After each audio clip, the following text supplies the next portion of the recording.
Hey everyone, it's Joe, and welcome back for another episode of Garage Build. Today we have my brother's Mazda B4000, and it's a little bit sad. And that right there is the reason that we're dealing with this thing today. As you can see down here, the leaf spring shackle has started to crack, and up in here you can see that the frame has started to rot away. The first thing we're going to do is remove the shackle.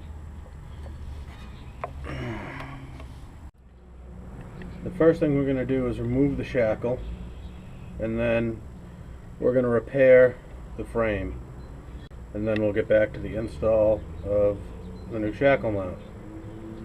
What we're going to have to do to get started here is unbolting the leaf spring from the shackle using a 21 on both sides.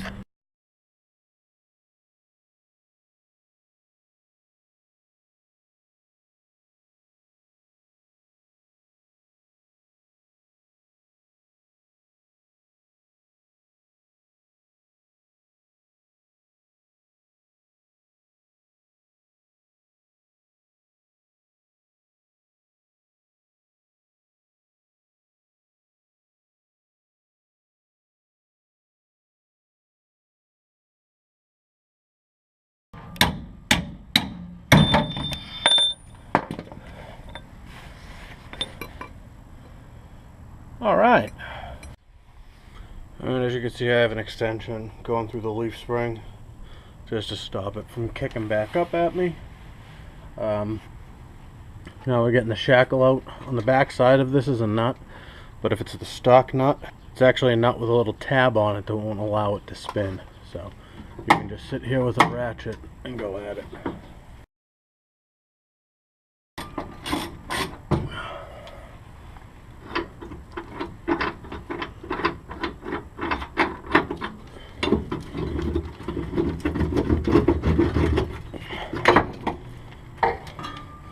Shackle's out.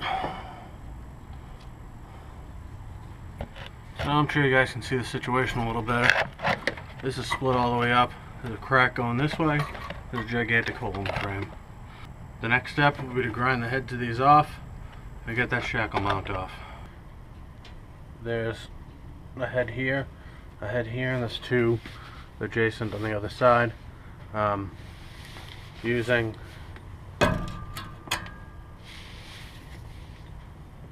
Using a grinder, we're going to cut X's in the heads of the bolts and then try and chisel the heads off.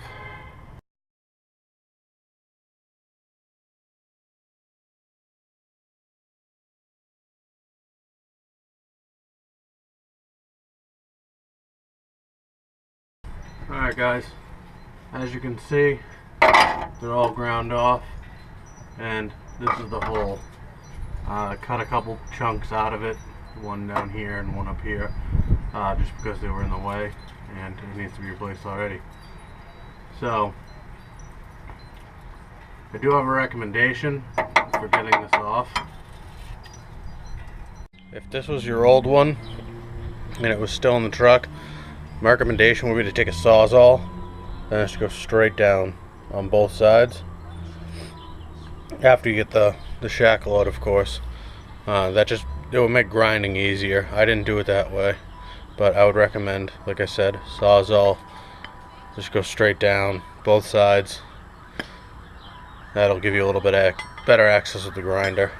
My plan right now is to take a cutoff wheel and cut straight down here to try and match up with this line.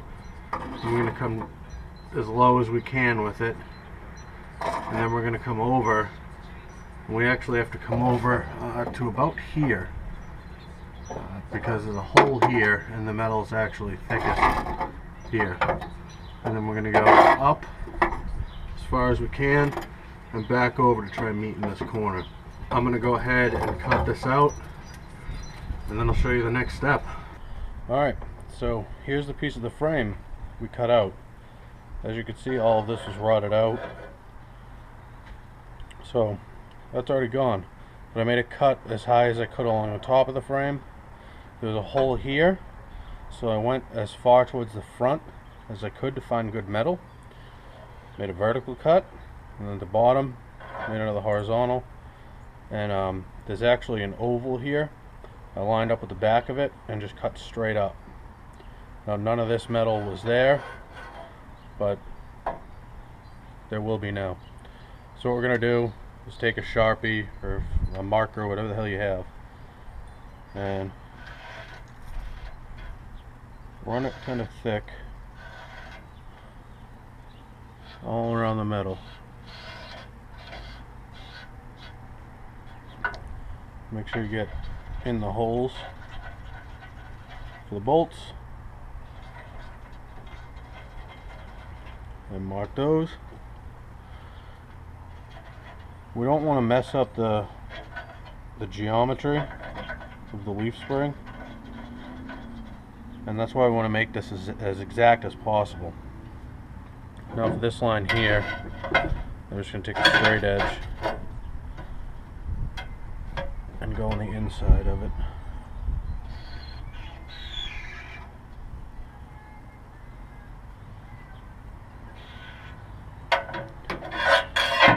And it actually meets up perfectly.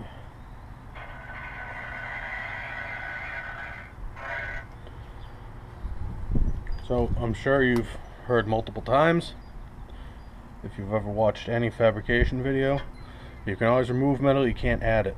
So don't try and cut this exact. Cut it a little wide, cut it a little tall, and make adjustments for it to fit as you're trying to get it to place in. Here's the piece I cut out.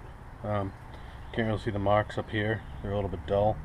But right here, if you look close, there's a black line from where I traced. As you can see, I'm wide of it, to give myself some extra room to work. I took my centering punch and I marked this in kind of a triangle so I knew which way it was down, but I covered it in marker too, just to make it a little bit easier to see now that I'm done grinding and it's not going to burn off. So what we're going to do is we're going to take this and we're going to try and put it in the frame, and anywhere it doesn't fit I'm going to mark and I'm going to grind a little bit off. We'll try and fit again, grind a little bit off. So you want to get this to line up as good as possible. And you don't want too big of a gap anywhere. You don't want. So I'm going to clean this up, get it in there, and start trying to fit it. Alright guys, as you can see, I got it pretty well fit in. There's actually a gap up here that I didn't trace, but I can fill that in with weld. I'm not overly concerned about it. It'll still be stronger than it was originally. So what I'm going to do is I'm going to pull the metal plate out of here. I'm going to put a 45-degree angle on the plate I made to give the welder something to bite to on the plate. I'm going to clean up on the frame around where I'm going to weld, and I'll tack it in. We'll be back after that. Alright guys, there's the new piece of metal in place, welded up and painted. It's not seamless, doesn't look perfect, but it'll do the job. I just spread some undercoating on it just so it has a little bit of protection from the elements. So now we can put the shackle back in. And there's the new shackle. Bolts in, snugged, lowered, tightened with the vehicle weight on it. She's ready to go. The patch is in there, it's welded in solid. Not as pretty as I'd like, but not bad for a borrowed welder. The bottom left bolt, as you're looking at it, ran into one of the bolts for the bumper. So I had to tighten it as much as I could, cut the threads off, and then tighten it the rest of the way. But it's done, and this thing's ready to rock. I hope you guys gained a little something out of this video, whether it be learning how to replace a shackle mount or patch a rotted spot in a frame. Either way, please like and subscribe, and I'll try and get more videos out as soon as possible. If there's something you guys want to see or you have questions about, let me know, and I'll try and answer them as fast as possible. Till the next one, guys. Take care.